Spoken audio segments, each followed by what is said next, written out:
Bonjour et bienvenue dans le guide Blueness, le guide de l'alimentation idéale. Aujourd'hui, nous allons aborder la question cruciale des protéines, ces macronutriments essentiels à la constitution des tissus humains. Nous allons d'abord définir ce que c'est, avant de s'intéresser au fonctionnement de cette molécule, ses vertus et ses apports quotidiens généralement recommandés. Toute la première partie de ce podcast sera accessible à tous, tandis que la seconde partie, réservée aux membres Blueness, est plus dense et elle abordera de manière beaucoup plus approfondie les apports optimaux de protéines en pratique, et ce pour les différents cas de figure, que ce soit en alimentation méditerranéenne, cétogène, pour les sportifs ou encore les personnes âgées.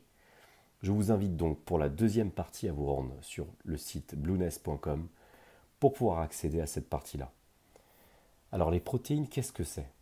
Les protéines, ce sont des molécules qui sont essentielles à l'être humain, en ce sens que l'organisme ne peut pas les fabriquer par lui-même. Donc les protéines, à l'instar des lipides, sont essentielles, et ce à la différence des glucides.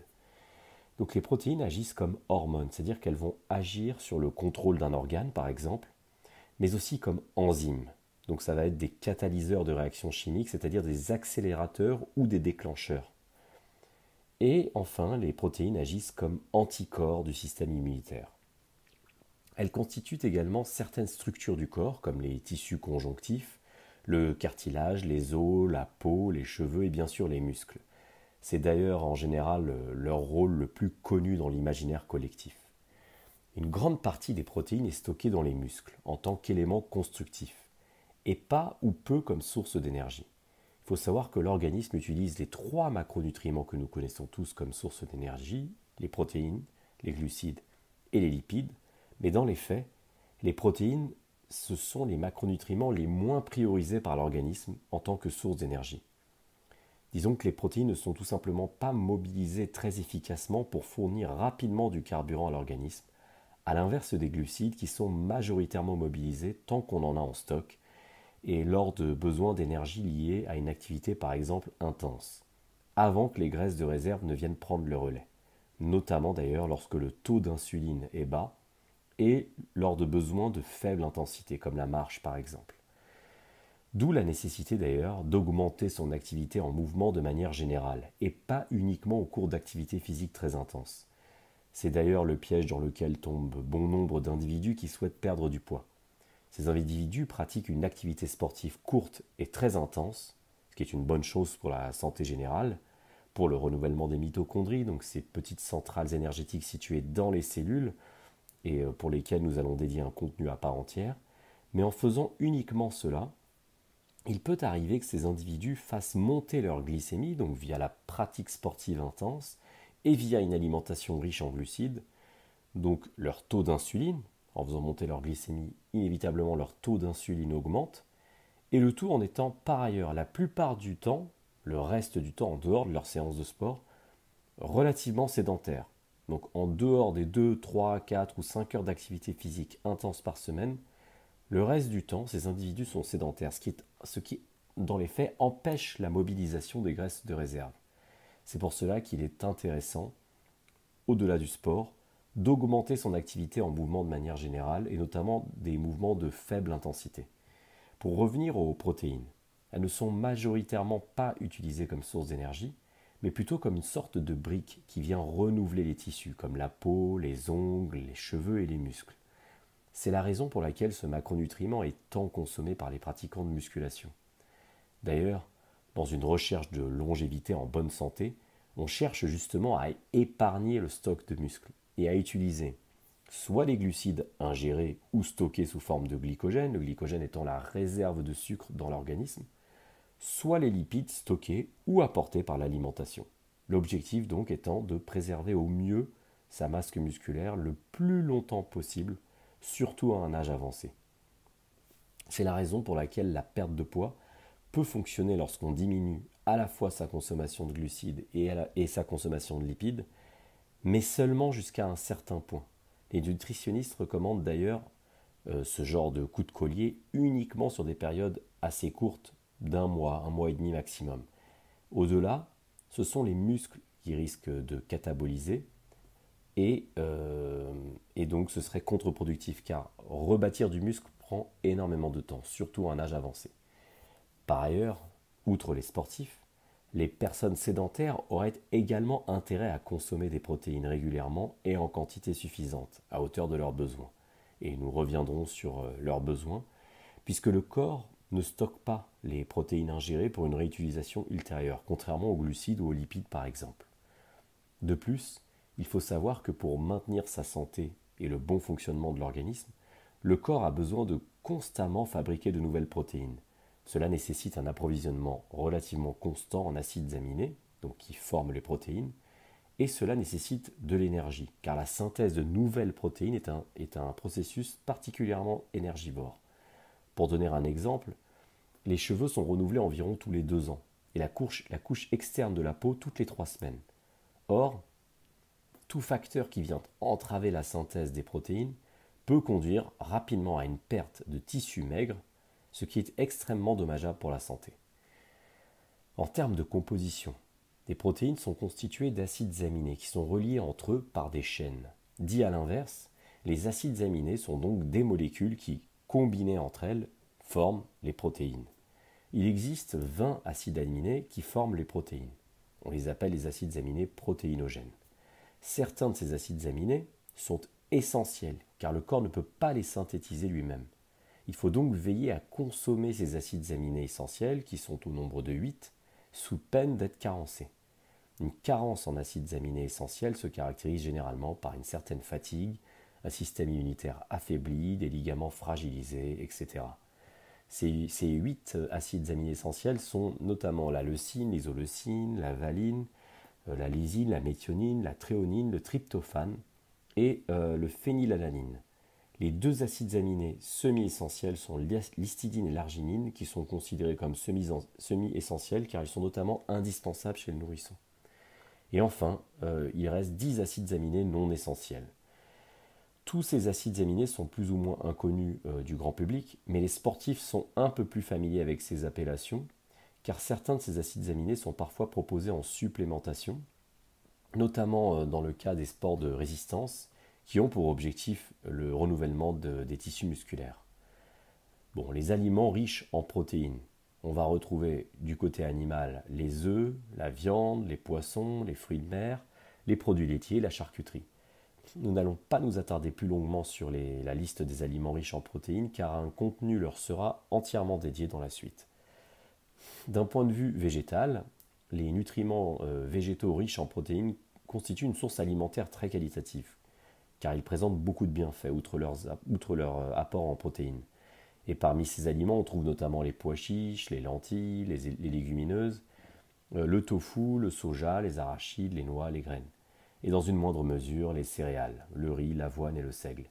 Il faut juste prendre en compte que leur consommation induit inévitablement un apport en glucides ou en lipides, contrairement à la viande, et leur préparation peut nécessiter de longues étapes afin de réduire leur teneur en antinutriments.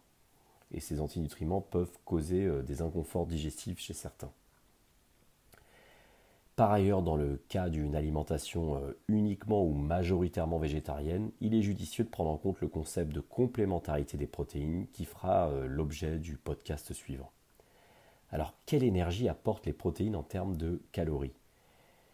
Vous n'êtes pas sans savoir que les protéines, tout comme les glucides et les lipides, apportent de l'énergie à l'organisme. Certes, l'énergie apportée par les protéines n'est pas forcément immédiatement utilisable par l'organisme sous forme de carburant comme pourrait l'être l'apport en glucides, c'est ce que nous avons vu avant, mais ce qui nous intéresse ici, c'est la mesure objective de ce que va représenter objectivement donc la consommation de protéines dans l'organisme. Et pour objectiver cela, la science quantifie la consommation de nutriments sous la forme d'une unité de mesure qui est la célèbre calorie.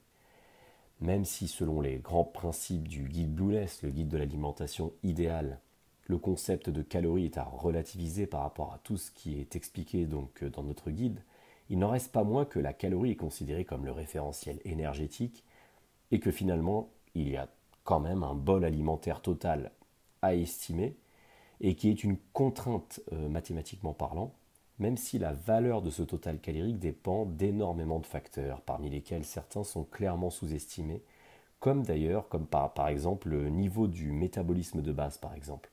qui se situe malheureusement trop souvent au ras des pâquerettes. Ainsi, pour mieux comprendre comment on peut quantifier ces apports en chaque macronutriment, donc protéines, glucides et lipides, et ainsi ajuster ses besoins en fonction des essais qu'on va mettre en place en termes de quantité et du résultat qui va apparaître sur le miroir et en termes d'énergie, il faut pouvoir estimer donc un apport en protéines qui sera estimé donc à la fois en termes de poids, 100 grammes de viande par exemple, 3 œufs ou une boîte de sardines, et à la fois au niveau de ce que cet apport peut représenter en énergie, donc en calories. Et ce, afin de pouvoir passer d'une unité de mesure à l'autre très facilement, donc des grammes aux calories et des calories aux grammes. Si on ne sait pas faire ça, on va très vite être bloqué dans la reprise en main de son alimentation. Pour rappel, donc on avait déjà vu ça précédemment dans d'autres chapitres du guide Blueness, 1 gramme de protéines correspond à 4 kilocalories. Et c'est également le cas des glucides, qui représentent donc 4 kilocalories pour 1 gramme de glucides consommés. A l'inverse, 1 gramme de lipides, donc de matière grasse, correspond à 9 kilocalories. Donc les lipides sont plus denses énergétiquement parlant que les protéines et les glucides. Et en fait, le fait de connaître, d'apprendre à manager cette conversion, cela va particulièrement servir lorsqu'on souhaite estimer approximativement combien de protéines on devrait consommer chaque jour. En pratique, on peut ainsi déduire que 100 g de steak de bœuf, on va prendre cet exemple-là, 100 g de steak de bœuf à 15% de matière grasse va apporter environ 15% de lipides, les matières grasses, donc, puisque c'est un steak de bœuf à 15% de matière grasse, et 15% de lipides dans 100 g, c'est tout simplement 15 g, et 15 g de lipides, c'est en calories 135 kilocalories. Pourquoi ? Parce que 15 g multiplié par 9 kilocalories, cela donne 135 kilocalories. Toujours dans ce steak de bœuf de 100 g, nous allons avoir 20% de protéines. C'est tout simplement écrit sur l'étiquette. Et pour 100 g de bœuf, on estime en général que cela équivaut à 20 g de protéines, et non pas 100 g de protéines d'ailleurs. Et donc ces 20 g de protéines représentent donc en énergie 20 g de protéines multipliées par 4 kilocalories, ce qui donne 80 kilocalories. Ce qui fait que le total calorique de ce steak de bœuf donc représente environ 215 kilocalories. Ce genre de calcul doit véritablement être maîtrisé, car il va s'avérer utile lorsqu'on souhaite estimer combien de protéines on devrait approximativement consommer pour respecter un ratio recommandé. Et nous allons voir les ratios recommandés un peu plus tard dans ce podcast. Les protéines sont donc, avec les glucides, les deux macronutriments qui pèsent en tout cas le moins d'énergie rapportée au gramme, alors que les lipides sont plus denses en énergie. Mais, contrairement aux glucides, les protéines sont, à l'instar des lipides, très satiétogènes, c'est-à-dire que les protéines entraînent un bon sentiment de satiété assez rapidement. En outre, leur décomposition dans l'organisme va coûter de l'énergie, ce qui signifie qu'un gramme de protéines apporte certes 4 kilocalories, mais la métabolisation de cette protéine pourrait bien coûter entre 20 à 30% des calories consommées, contre seulement 5 à 10% pour les glucides et tout simplement 5% pour les graisses, ce qui est bien plus bas. C'est ce qu'on appelle d'ailleurs le concept de la thermogenèse induite par l'alimentation, concept selon lequel la digestion et le métabolisme des nutriments peuvent entraîner une dépense énergétique supplémentaire. Ces chiffres sont approximatifs mais suggèrent que la métabolisation de la protéine coûte de l'énergie à l'organisme car elle est plus laborieuse que la décomposition des glucides et des lipides, ce qui pourrait donc expliquer en partie l'effet satiétogène induit par la consommation de protéines. Donc en résumé sur les apports énergétiques en protéines.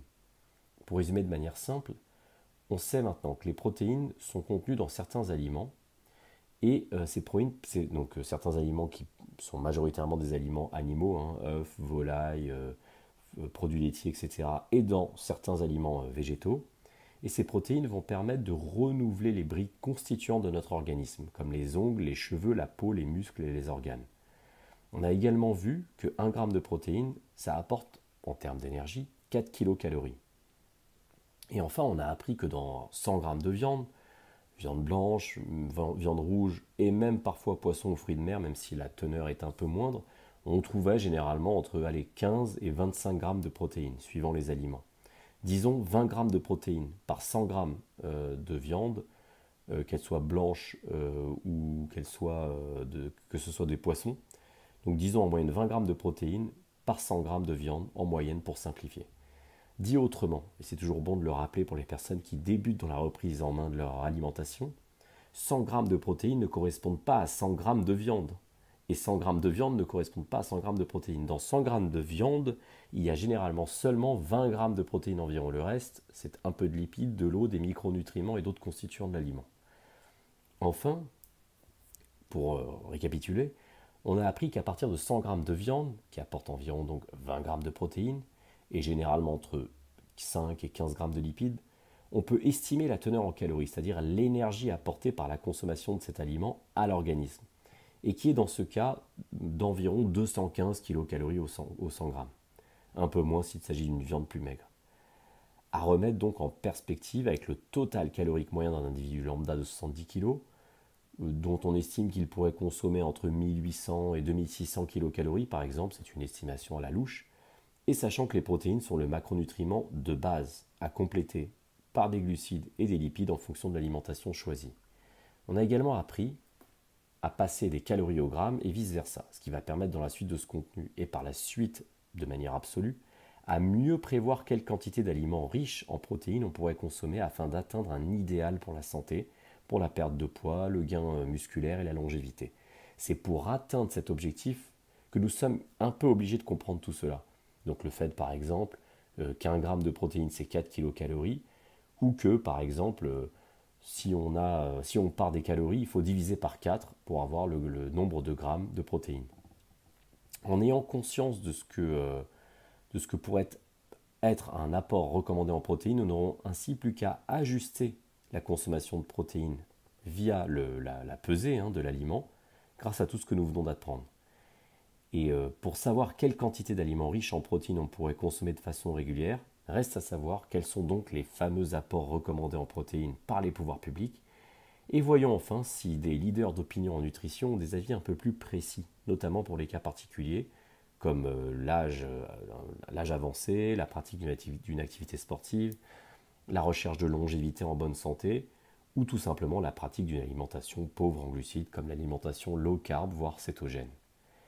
Alors quel est l'apport recommandé en protéines? Les besoins concrets en protéines diffèrent d'une personne à l'autre. Mais selon l'âge, les contraintes physiques et intellectuelles, etc., il y a plusieurs facteurs, l'organisme va avoir besoin de quantités variables de protéines pour rester performant et en bonne santé. Ça dépend donc de plusieurs facteurs. Un pratiquant de musculation, qui pratique en plus du canoë-kayak par exemple, n'aura pas les mêmes besoins en protéines qu'un pratiquant de musculation relativement sédentaire, qui n'aura pas les mêmes besoins en protéines qu'un sportif d'endurance, qui est par définition donc non sédentaire celui-là, et qui n'aura pas les mêmes besoins qu'un pur sédentaire. C'est pourquoi il est important de tester différents apports en protéines sur plusieurs semaines afin de trouver son optimum, en commençant par une fourchette plutôt basse au départ, en se basant donc sur les recommandations officielles, et en augmentant progressivement en fonction des objectifs et des ressentis. Mais quelle est donc cette fourchette basse que recommandent les pouvoirs publics? C'est ce que nous allons voir juste maintenant. L'Agence nationale de sécurité sanitaire de l'alimentation, de l'environnement et du travail, donc l'ANSES, l'organisme public qui a pour mission principale d'évaluer les risques sanitaires en France, recommande de consommer quotidiennement 0,83 g par kilo de poids de corps par jour, ce qui représenterait environ 62 g par jour de protéines pour une personne de 75 kg. Par exemple, 100 g de viande, blanche ou rouge ou de poisson blanc, contiennent généralement environ 20 g de protéines, nous l'avons vu, et 3 œufs correspondent également environ à 20 g de protéines. Donc en suivant ces recommandations, pour un individu de 75 kg, on pourrait donc considérer que 3 œufs le matin, une part de viande blanche ou rouge le midi et une part de poisson le soir suffiraient à couvrir ces 60 g de protéines recommandées par les pouvoirs publics français. Par ailleurs, en 2016, un groupe de travail de l'ANSES a établi une seconde recommandation de répartition des protéines basée sur l'apport calorique total cette fois-ci. Et cette recommandation suggère que les protéines pourraient représenter 10 à 20% du total calorique. Donc pour une personne qui consommerait environ 2000 calories par jour, ce qui correspond souvent à monsieur ou madame tout le monde, cela représenterait donc entre 50 et 100 grammes par jour de protéines. Ce qui équivaut à peu près à la première recommandation, au niveau de la fourchette basse, mais avec une tolérance plus grande pour une consommation plus élevée de protéines, ce qui semble aller d'ailleurs dans le sens de l'histoire, mais nous allons y revenir. Enfin, concernant le maximum d'apports protéinés journaliers, l'ANSES estime qu'en l'état actuel des connaissances, des apports entre 0,83 et 2,2 grammes par kilo de poids de corps par jour de protéines, soit 10 à 27% de l'apport énergétique, peuvent être considérés comme satisfaisants pour un individu adulte de moins de 60 ans. Ce qui signifie que dans certains cas de figure, il ne serait donc pas nocif de consommer jusqu'à 2 grammes par kilo de poids de corps. C'est une grande avancée, notamment en Europe de l'Ouest, où les protéines restent quand même relativement assez mal vues. Effectivement, la consommation, disons que la consommation élevée de protéines était jusqu'ici un peu tabou. Alors 2 grammes par kilo de poids de corps représenterait environ 150 grammes de protéines pour une personne de 75 kg et ce n'est pas rien. Évidemment, cette limite supérieure, cette fourchette haute, devrait être réservée aux personnes qui ont besoin d'un tel apport en protéines, notamment les athlètes de sport en résistance, les personnes âgées, relativement corpulentes, afin de ralentir leur sarcopénie, c'est-à-dire la diminution de la masse musculaire avec l'âge. Aux États-Unis, l'USDA recommande des apports quotidiens en protéines basés sur le pourcentage des calories totales, donc environ, c'est ce qu'il recommande, 10 à 35% des calories totales, contre 10 à 27% pour l'ANSES en France. Donc là encore, on passe d'une fourchette relativement basse à une fourchette quand même assez haute. Mais alors comment on estime en grammes de protéines ce que peut représenter 10 à 35% des calories? C'est là que les enseignements appris au début de ce chapitre vont nous aider. Voici comment on va procéder. Pour apprendre à convertir des calories, donc un pourcentage calorique en grammes, il faut reprendre ce que nous avions énoncé au début, à savoir que 1 gramme de protéines, c'est 4 kilocalories. Dans le cas de l'USDA, qui représente un apport protéiné de 10 à 35% des calories totales, nous allons partir sur une valeur médiane de 15%, qui pourrait correspondre à un homme d'une trentaine d'années relativement sédentaire, et qui fait éventuellement un peu de sport occasionnellement le week-end. Considérons que cet homme consomme environ 2200 kilocalories par jour, ce qui est à peu près l'apport moyen pour ce type d'individu en général. 15% de protéines sur ces 2200 kilocalories par jour représenterait donc 330 kilocalories de protéines. Donc c'est 15% fois 2200. Et pour avoir le grammage, on prend les 330 kilocalories de protéines que l'on divise par 4, puisqu'on sait que 1 gramme de protéines c'est 4 kilocalories, ce qui donnerait environ donc 82-83 grammes de protéines par jour. Et 83 grammes de protéines par jour, ça équivaudrait grosso modo quand même à 4 portions de 20 grammes de protéines réparties sur la journée, ou alors 3 plus grosses portions. Donc on a choisi ici 4 portions de 20 grammes parce qu'on sait que un steak ou 3 œufs ou une part de poisson représente environ 20 grammes.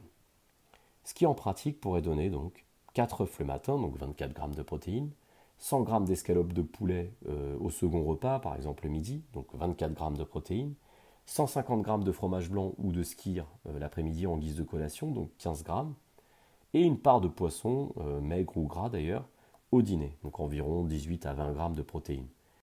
On se rend compte à travers ce calcul rapide et surtout cette mise en pratique du plan alimentaire sur la base des calculs, donc que pour beaucoup d'individus, on est franchement très loin du compte.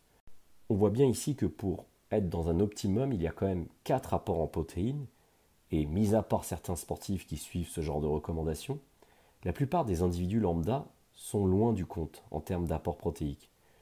Dit autrement, beaucoup de gens pensent bien faire en mangeant peu ou en priorisant des végétaux, mais se retrouvent, malgré eux, finalement, sans le savoir, carencés en protéines. En fait, l'apport en protéines est probablement l'une des notions les plus mal comprises, que ce soit en diète standard, en alimentation saine de type méditerranéenne, et même en alimentation low carb, voire cétogène. Dans certains cas, trop peu de protéines sont consommées, et dans d'autres cas, beaucoup trop, et provenant d'aliments de mauvaise qualité. Autrement dit, les erreurs sont nombreuses sur ce sujet central, indispensable à une alimentation visant l'optimum. Pour ne plus jamais avoir à douter de son apport idéal en protéines pour la santé, la longévité, la prise de masse maigre et la perte de masse grasse, voici ce que nous allons apprendre dans le deuxième contenu réservé aux membres Blueness. Nous allons voir quels enseignements tirer des apports journaliers recommandés en protéines que nous venons de voir. Faut-il ou non rehausser ces apports en protéines ? Pour celles et ceux qui devraient rehausser leurs apports par rapport aux recommandations, quelle serait donc, en pratique, la fourchette optimale ? Quels apports en protéines pour le sport ? Quels apports en protéines en alimentation cétogène ? Quels apports en protéines en alimentation méditerranéenne ? Et enfin pour les personnes âgées. Et en définitive, nous verrons combien de protéines on devrait idéalement consommer au quotidien et sur quelle base on devrait augmenter ou diminuer son apport en protéines. Dans ce contenu, nous détiendrons donc définitivement les clés et nous connaîtrons enfin les secrets souvent mal expliqués et mal appliqués liés à la consommation de protéines. Si ce contenu premium vous intéresse, rendez-vous sur le site blueness.com, connectez-vous à la zone membre afin de le consulter au format texte et au format podcast. À très vite sur le site Blueness.